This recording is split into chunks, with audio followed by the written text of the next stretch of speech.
Bonjour, je suis à quelques kilomètres de Morte-et-Fossé. Je suis à quelques kilomètres de Saint-Maur-des-Fosses. Je vais faire la connaissance d'Alexis, Zélia et d'Arthur qui ont été adoptés en Belgique par Chantal et Bernard. Mais aujourd'hui, mère et fille vivent comme des ennemis sous le même toit. Pourquoi tu peux pas demander avant de fouiller dans mes affaires? Parce que j'ai pas envie. Tu vas faire quoi? Ben je vais les récupérer. C'est mes affaires que tu as touchées. Déjà, c'est pas rangé, tu peux regarder ce que t'as envie. Oh, bah oui, je vais regarder. Va-t'en. Va-t'en. Mais tu fouilles dans mes affaires. Je ne fouille pas dans tes affaires. Vas-y, touche mes affaires, détruis tout. Ben, je détruis rien, je cherche. Vas-y. Provoque-moi. Tu te pousses, s'il te plaît?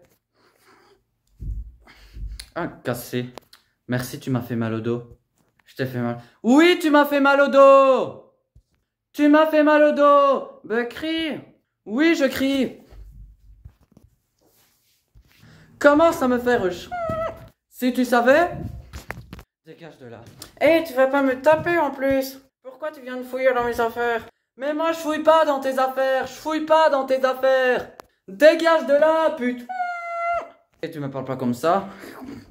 On fait plein de trucs qui nous plaisent pas, donc ça nous met facilement dans tous mes états. C'est pour ça que ça dégénère. Tu touches pas. Mais Zélia, elle veut pas que tu les touches. C'est moi, elle, qui a cru que tu pouvais toucher à mes affaires. Dégage de là. Pourquoi vous touchez? Vas-y, énerve-toi. Allez, vas-y, mais tu te pousses, toi. Violente. Dégage de là. Non, je dégagerai pas. Regarde tout ce qu'il y a. Regarde. Du bordel. Ah, mais bien rangé. Va-t'en maintenant. C'est pas ma pire ennemie, mais c'est une de mes ennemies, oui. Qu'est-ce que j'ai fait? Qu'est-ce que j'ai fait? Tu sors de là parce que... Putain, mais si j'ai pas envie de sortir de là. Et si moi je te dis que tu vas sortir? Casse tout. C'est toi là qui casse tout. Dégage. Non, non, t'as pas à parler comme ça. T'as pas quand tu parler comme ça. Alexis, tu vas dehors. Casse-toi. Va dire, oui, mais casse-toi. Tu me tapes pas. Tu me tapes pas. Oh, tu baisses tes mains, là. Non. Si. Non. T'as cassé ma montre. Je m'en fous, ta montre. Dans cette maison, Chantal contrôle tous les faits et gestes de leur fille. Et les interdictions sont nombreuses. Ce qui provoque des grosses colères chez Alexis, la plus jeune, qui n'hésite pas à se rebeller. Alexis, on ne mange pas les oranges. Faut pas que je me batte. Tu me donnes ça, on ne mange pas sur le canapé. Voilà, elle le fait exprès. On ne mange pas sur le canapé. Tu la donnes, la banane. Non, je te donnerai après, mais tu ne manges pas sur le canapé. J'en ai rien à... Alexis va te faire mal. Là, je laisse, c'est bon, casse-toi. Ma mère, je ressens de la colère, de la haine. Il y a des choses qui me dépassent, Alexis, ton vocabulaire. Ça te dépasse, ça? Oui, ça dépasse. Elle te dépasse pas, peut-être? Ouais, c'est ça. Ouais, comment tu dépasses, Alexis? Alexis. Non. Tu sors pas, on te parle, là. Tu restes assis. Voilà, c'est bon, là. Non, je ne resterai pas là. D'accord.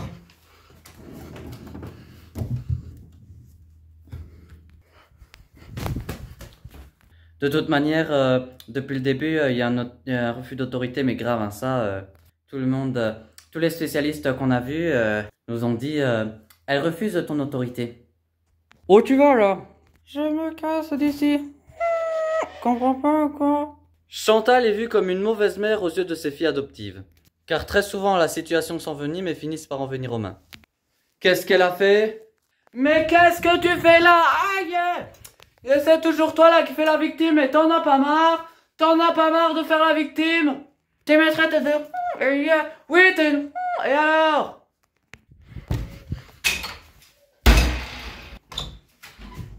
Ma mère, ben, tout le temps elle crie. Après, ben, des fois elle me tire les cheveux.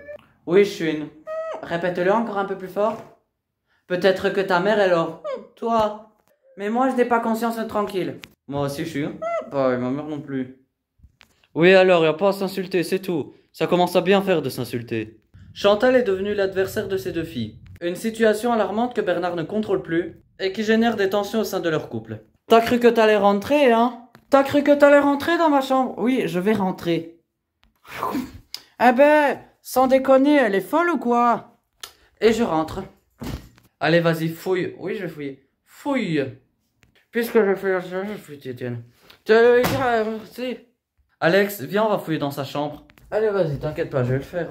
Et tu les laisses fouiller dans notre chambre, toi? Je reveux mes affaires. Je les ai pas, tes affaires. Non, c'est quoi ça?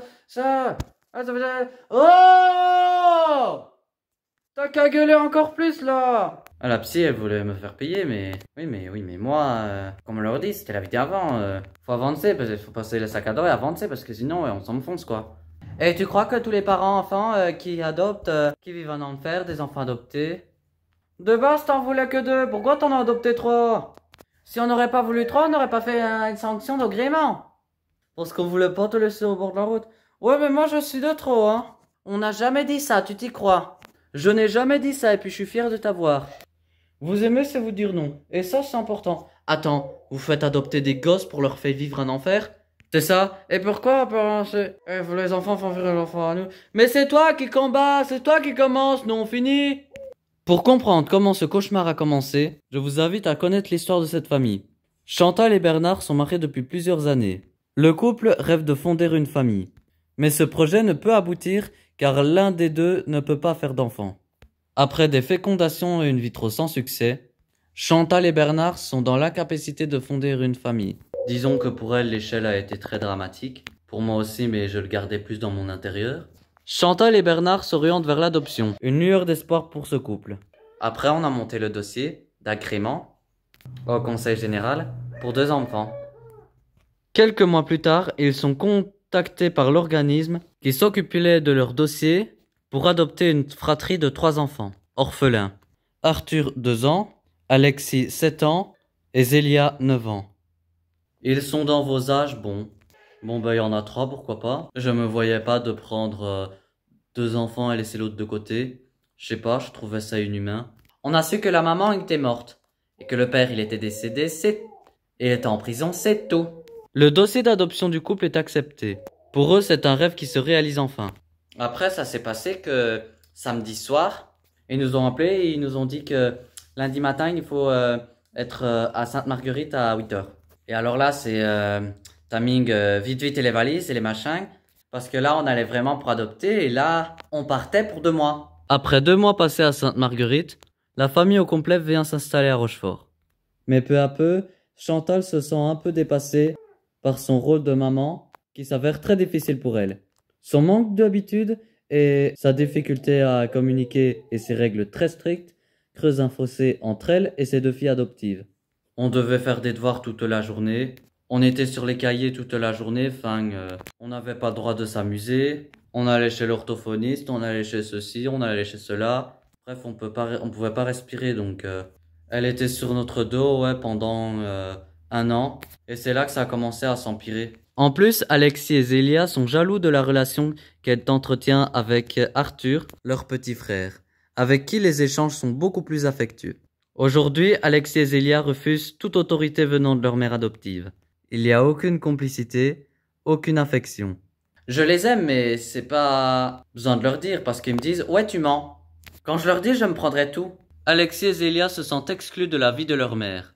Par conséquent, c'est le papa qui se rapproche de ses 2 filles. Ce qui provoque une grande jalousie de la part de Chantal. J'attends de Clément, mes enfants ils me disent qu'ils m'aiment pas, mais elles me le disent tous les jours. On t'aime pas, t'es une machin. Qui a au moins du respect. Qu'est-ce que t'en sais, t'étais pas là-bas? En Belgique? En Belgique, il y avait des lits, il y avait des draps, il y avait les cachets. Il y aurait là-bas, j'aurais pas eu de problème. Ah, parce que t'en as beaucoup ici. Oui, beaucoup, parce qu'on serait pas à ce stade-là, je te signale. En plus, tout ça à cause de toi. À cause de moi? Si t'étais adopté dans un orphelinat, c'est à cause de moi? Ben ça, c'est pas ton problème déjà. Oui, ben ça, c'est pas ton problème de ce qui s'est passé avant dans ma vie. Donc arrêtez d'inventer. Alexis, Fleur, t'as rien fait. Chacune accepte son passé, il accepte son passé comme il est. Alexis, tu arrêtes de toucher parce que je vais vous déchirer vos affaires de l'école et vos habits. Vous allez voir si ça va être trop beau. Ça y est, c'est pas parce qu'on se touche une feuille, ça y est, c'est la fin du monde. Bah hier, vous l'avez arraché. Donc je me méfie quand même. Elle va pleurer. Bon, c'est une discussion qui ne tourne en rond. Je vais maintenant intervenir. Je ne sais pas du tout comment je vais être accueilli. Tu me donnes mal à la tête quand tu me passes, c'est incroyable. T'as mal à la tête? Oui, j'ai mal à la tête. J'en veux pas. Est un toxique. Ouais, voilà. Ouais, je crois, parce que mon cerveau... Je l'intoxique quand je parle. Moi, je suis pas une souris et je vole pas, ça sert à rien. Tu voles pas? Non, jamais. Oui. Bonjour, je peux rentrer? Allez-y. Chantal, oui, vous allez bien? Oui, oui. Bon, est-ce qu'on peut s'installer autour de la table? Oui. Pour qu'on se fasse faire une discussion? Oui. Qu'est-ce qui se passe dans votre famille? Beaucoup de disputes? Beaucoup d'insultes? D'accord? Tu fais celle qui n'a jamais rien fait, comme d'habitude. Et toi, tu fais rien. Si je fais des trucs, parce que tu m'énerves. Qu'est-ce qui t'énerve? Elle. Qu'est-ce qu'il y a, Alexis? Ça te saoule un peu, ça t'agace? Oui. Pourtant, qu'est-ce qu'on est en train de faire là? De parler? On est en train de faire une discussion simple, sans crier. Maintenant, il y a encore d'autres façons de faire. Si ça vous intéresse, je mettrai tout en avant pour vous. Il faudra d'abord accepter mes règles. Si vous me faites venir, c'est que je vous impose mon autorité d'une part. Ce qui m'intéresse, c'est que tout le monde soit très clair avec moi. Est-ce que vous faites confiance à Zélia? Non. Moi, je fais beaucoup confiance. Est-ce que vous faites confiance à Alexis? Encore moins. Est-ce que vous faites confiance à vos enfants? Oui, beaucoup. Alexis, ça dépend pourquoi. Alors, Alexis, je vais te défendre. Je t'écoute. Il ferme tout à clé, donc je vais pas parler. Je vais pas fermer les clés plus que d'autres. Non, attends, laisse-la parler, laisse-la parler. Par exemple, lorsque maman ferme la clé, là, je parle de ton père. Il ferme la clé aussi. Le frigo avec les yaourts, c'est clair qu'il est fermé. La maison, c'est fermé aussi, hein. Parce que si on revient, il y a des pots de yaourt dans tout le terrain. Et on ne sait pas où est-ce qu'il est disparu et il n'y en a pas pour tous les autres. C'est vrai? Non. Donc votre père ment. Tu crois que j'allais manger tout le frigo entier? Non, non, mais ça m'énerve, ça m'énerve. Oh, je te jure, je vais sortir. Alexis. Oh, toi! Ça n'est rien. Là. Alexis, viens! Est-ce que je t'ai fait quelque chose, moi? Attends, dis-moi ce qui t'énerve. Pourquoi tu pètes un câble? Qu'est-ce qui t'a énervé? Parce que c'est pas vrai. Pourquoi tu parles en toujours? Parce que c'est pas vrai ce qu'il dit. Maintenant, discute de moi. Si tu t'échappes, tu leur donnes raison. Pourquoi aujourd'hui, les parents ferment tous les placards pour vous empêcher de vous servir? Qu'est-ce qui s'est passé? Parce que ils me disent que je suis une voleuse parce que c'est chez moi. Par exemple, si j'ai envie de prendre un gâteau pour le goûter, j'ai même pas le droit. D'accord, je suis d'accord à ce que tu en prennes, je vois pas le souci. Mais pourquoi on retrouve les yaourts vides dans le jardin? C'est ça qui m'intéresse. Je les mets dans la poubelle, j'ai pas mis jardin. Je sais pas, mais on m'a dit jardin. Tu veux qu'on éclaircisse ça ensemble? Oui, viens. Si t'as fait une bêtise, assume-la. Tu dis, oui, c'est vrai, j'ai mis les pots par terre. Je le referai plus. Ça y est, c'est réglé, on te fait confiance. Mais si tu dis, ça y est, non, c'est pas moi, je me suis pas servi, je n'ai pas le droit, je veux un yaourt, faut que je demande, je suis en machin, je suis en prison. On va toujours te retrouver des excuses et ça sera toujours conflictuel. Est-ce que l'histoire du yaourt, c'est vrai ou c'est faux? C'est vrai. Voilà. Est-ce que pour autant je vais t'engueuler?